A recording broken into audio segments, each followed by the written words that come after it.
2020 সালের করোনা মহামারীর পর এবার চীনে নতুন এক ভাইরাসের সংক্রমণ দেখা দিয়েছে। এতে হাসপাতালগুলোতে রোগীদের ভিড় বাড়ছে। বিশেষ করে শিশুদের মধ্যে এই ভাইরাসের প্রভাব বেশি দেখা যাচ্ছে। হাসপাতালে রোগীদের চিকিৎসার জন্য পর্যাপ্ত ব্যবস্থা না থাকায় অসুস্থ শিশুদের নিয়ে অভিভাবকরা লম্বা লাইনে দাঁড়িয়ে আছেন।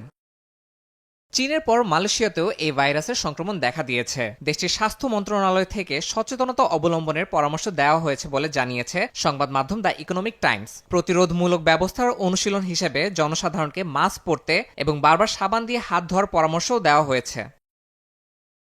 এই ভাইরাসটিকে হিউম্যান মেটানিউমো ভাইরাস বা HMPV নামে চিহ্নিত করা হয়েছে। এই ভাইরাসের কারণে সাধারণত ঠান্ডা জ্বরের মতো উপসর্গ দেখা দেয়। শীতের মৌসুমে ভাইরাসটি বেশি সক্রিয় হয়ে ওঠে। বর্তমানে চীনের বিভিন্ন প্রদেশে এর দ্রুত বিস্তার নিয়ে উদ্বেগ বাড়ছে।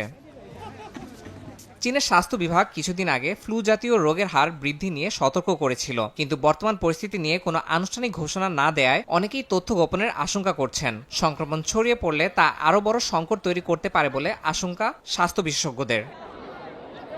ইয়াসিন মোহাম্মদ জিসান, সময় সংবাদ।